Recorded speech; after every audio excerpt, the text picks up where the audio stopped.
Bonjour à tous, bienvenue dans ce nouvel épisode de version originale, version à ma sauce. Et aujourd'hui je m'attaque à un grand classique de la cuisine française, les crêpes. Alors on commence avec la recette des crêpes classiques. Pour les concocter, il nous faudra 3 œufs, 360 g de farine blanche, 10 g de sel, 10 g de beurre fondu, 50 g de sucre avec une gousse de vanille fraîche s'il vous plaît à la place du sucre vanillé, comme ça même le sucre est content. 75 centilitres de lait. Alors pour la recette des crêpes traditionnelles, il faudra commencer par mélanger les 360 g de farine avec le sel, le sucre vanillé qui n'est plus très content, et on va mettre tout ça à mélanger au robot.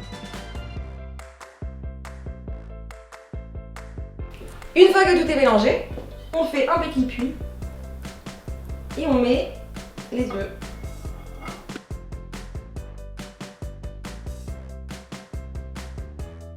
Une fois que la pâte est mélangée, on prend le lait et on les mélange avec les 10 g de beurre fondu. On verse le lait sur nos partout.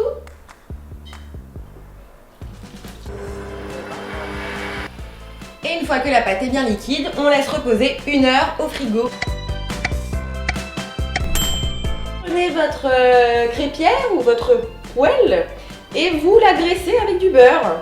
Et nous allons voir maintenant si la loi décrivant que la première crêpe est toujours ratée va fonctionner avec nous. J'ai envie là maintenant de prendre le risque devant vous de faire sauter la crêpe. Voilà.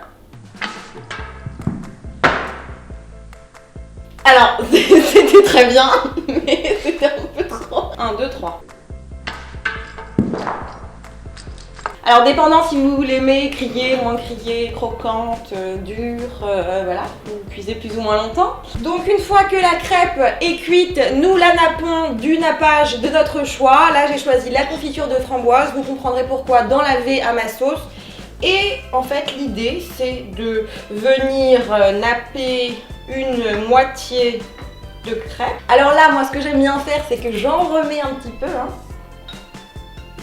Toujours sur la moitié. N'est-ce pas ravissant?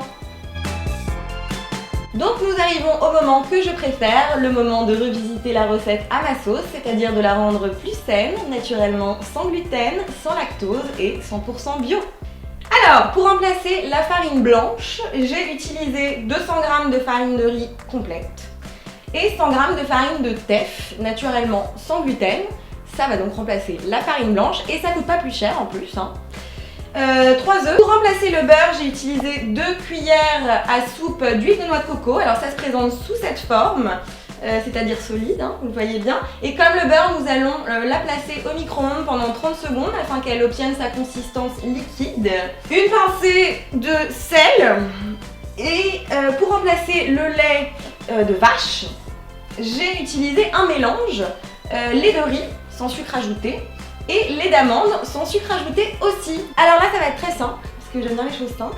Nous mélangeons la farine de riz complète, la farine de teff, la stevia vanillée, l'huile de noix de coco fondue désormais, la petite pincée de substance iodée pour ne pas citer de marque, et puis on dose comme on sent, hein, un peu de lait d'amande, un petit peu de lait de riz et puis les œufs.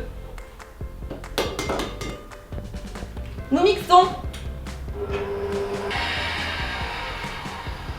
Pour remplacer la confiture traditionnelle que l'on trouve en bocal dans le marché, j'ai décidé de faire un petit écrasé de framboises fraîches. Donc ce que j'ai fait, c'est que j'ai pris 100 g de framboises fraîches, j'ai gratté une demi-gousse de vanille, j'ai versé un demi-jus de citron vert et puis je vais tout simplement écraser cela à la fourchette tout en rajoutant un petit peu de stevia qui va donc sucrer naturellement cet écrasé.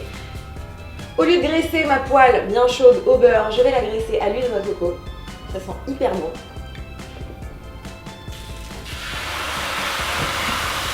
Pour terminer, je vais donc venir napper ma crêpe sans gluten, sans lactose et sans sucre avec mon petit écrasé de framboise. Et voilà ma crêpe sans gluten, sans lactose et sans sucre, si ce n'est celui des fruits.